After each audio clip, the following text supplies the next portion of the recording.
साल 1999 कारगिल सेक्टर के कक्कर में पोर्ट जहां से लेफ्टिनेंट सौरभ कालिया के अगुवाई में निकली पेट्रोलिंग पार्टी जब बजरंग चौकी पर पहुंची तो वो ये देखकर हैरान रह गए कि पाकिस्तान आर्मी के सैनिक हथियारों से लैस वहां तैनात थे, जिन्होंने इस पेट्रोल को एम्बुश किया, जिसमें लेफ्टिनेंट सौरभ कालिया और उनके 5 साथियों ने भारत माता के कदमों में सर्वोच्च बलिदान दिया और यहीं से कारगिल युद्ध की शुरुआत हुई। नमस्कार, मैं डॉक्टर विजय सूद।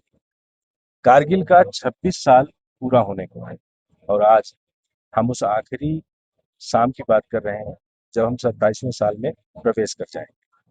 कारगिल की शहादत को दुनिया के अलग अलग लोगों ने अपने अपने तरीके से न सिर्फ देखा है बल्कि लोगों को दिखाने का प्रयास किया है।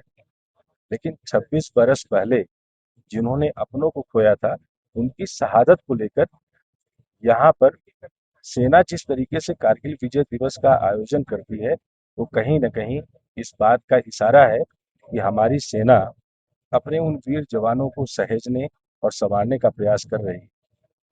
लेकिन ऐसे लोग जिन्होंने अपनों को खोया है, उनकी यादों में वो कैसे सहेजे और बसाए गए हैं, उन्हीं से बात करते हैं। हरियाणा के झज्जर बहादुरगढ़ से हमारे बीच में एक बहू है जिन्होंने अपने ससुर को खोया है, जयप्रकाश जी, जिन्होंने अपने लहू को हमारे आपके लिए दिया, भारत की सुरक्षा और संरचना के लिए दिया। तो सबसे पहले तो आपको नमन, ससुर जी के बहाने ही नमन, क्योंकि उन्होंने जो शहादत दी वो शहादत शायद हमारे आपके होने के लिए है।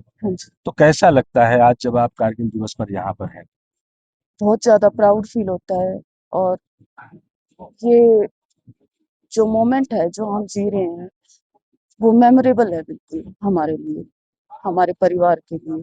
आपने तब अपने ससुर जी को देखा था उस नहीं, मेरे जो हस्बैंड हैं वो 8 ईयर के थे जब उनका शहादत हुई थी तब उनकी, और इनसे छोटे भाई भी हैं जो 6 साल के थे, और मेरी जो सासू माँ थी वो 27 ईयर की थी जिस टाइम पे वो वीर वधू बनी थी।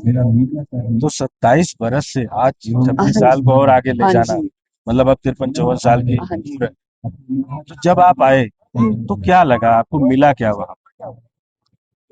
जब मेरी शादी हुई तो मैंने अपने हस्बैंड से पूछा था कि वो कैसे दिखते थे, आपको कुछ याद है? तो उनको बस धुंधला सा याद था कि मेरे को इतना याद है कि एक बार पोस्टिंग पे मम्मी भी साथ थी और ये भी साथ थे, और उन्होंने क्लास में बच्चों को टॉफियां और बर्थडे पे और पेंसिल वगैरह ये दिलवाई थी, बस इतना याद है। और जो छोटे वाले थे मेरे देवर, उनको तो उतना भी याद नहीं है।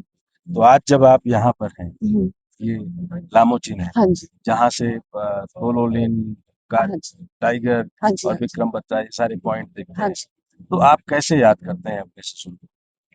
क्या मैं लगता है कि इस जगह पर जहाँ हम आप खड़े होने के हाँ लिए जी, हाँ जी, इतनी मशक्कत कर रहे हाँ हैं, जी, वो तो लड़े थे। वो तो लड़े थे और वीरों की तरह लड़े थे और दुश्मन के भी छक्के छुड़ा दिए थे।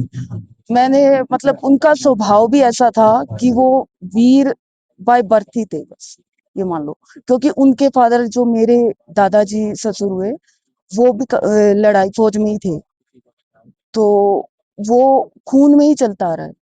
तो आपके पति भी क्या फौज में हैं? नहीं, वो फौज में नहीं है, लेकिन मेरे ससुर और दादा ससुर वो दोनों ही फौज में। तो अब जब आप आस-पास के लोग जब बात हाँ करते जी, हैं कभी जयप्रकाश जी के बारे में, तो क्या सोचते वो हैं, क्या कहते प्राउड लेके बात करते हैं, प्राउड से बात करते हैं कि शहीद जयप्रकाश जी, वो इतना, ये ही नाम काफी हमारे लिए, शहीद जयप्रकाश जी। हैं?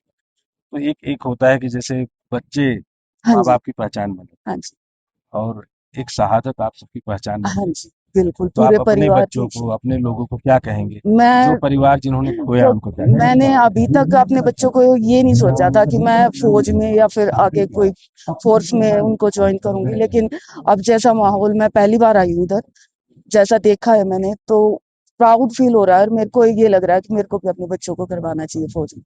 ऐसा लगता हाँ है। जी, हरियाणा तो वैसे भी फौजियों के हाँ लिए जी, जाना बिल्कुल जाता है। बिल्कुल। तो कोई ऐसा संदेश जो शहीद परिवारों को देना चाहें, क्योंकि कभी कभी मनोबल टूटता है, हाँ जी। कभी कभी मन खिन्न होता है। वो शायद आपसे ज्यादा आपकी सासू माँ को पेन होता रहा हाँ जी, होगा, बिल्कुल। तो क्या करना चाहिए ऐसे समय में? मेरी सासू माँ का पेन मैंने देखा था और कई बार वो छुपाती भी हैं, लेकिन कई बार हमें पता भी चल जाता है कि उनके मन में क्या चल रहा है। लेकिन वो खुश भी है कि उन्होंने देश के लिए इतने परिवारों को बचाया उन्होंने। ये नहीं है कि वही एक ही परिवार को, लेकिन उन्होंने पूरे भारत के कई परिवारों का मतलब रक्षा की है। तो उनको खुद में ही प्राउड होता है और वो ये बोलती हैं कि वो प्राउड मोमेंट है हम सबके लिए। ये हम सब के लिए वाकई प्राउड मोमेंट है। प्राउड इसलिए कि आज हम उनके साथ खड़े हैं, जिन्होंने हमें यहाँ खड़े होने के लिए मौका दिया। क्योंकि अगर वो नहीं होते तो उस समय कारगिल और यह विजय दिवस शायद मायने नहीं रखता, लेकिन आज मायने रख रहा है। और ऐसी पीढ़ियां जो आज पहली बार यहाँ आ रही हैं, वो शायद देश को दिखाने के लिए एक सीधा संदेश है कि भारत भारत के 140 करोड़ लोग हमेशा अपने सैनिकों के साथ न सिर्फ खड़े थे, डटे थे, बल्कि डटे हैं, खड़े हैं, और सिर्फ एक भावना के साथ, हिंद हमेशा जय हिंद रहेगा। जय हिंद। जय हिंद, जय जय भारत।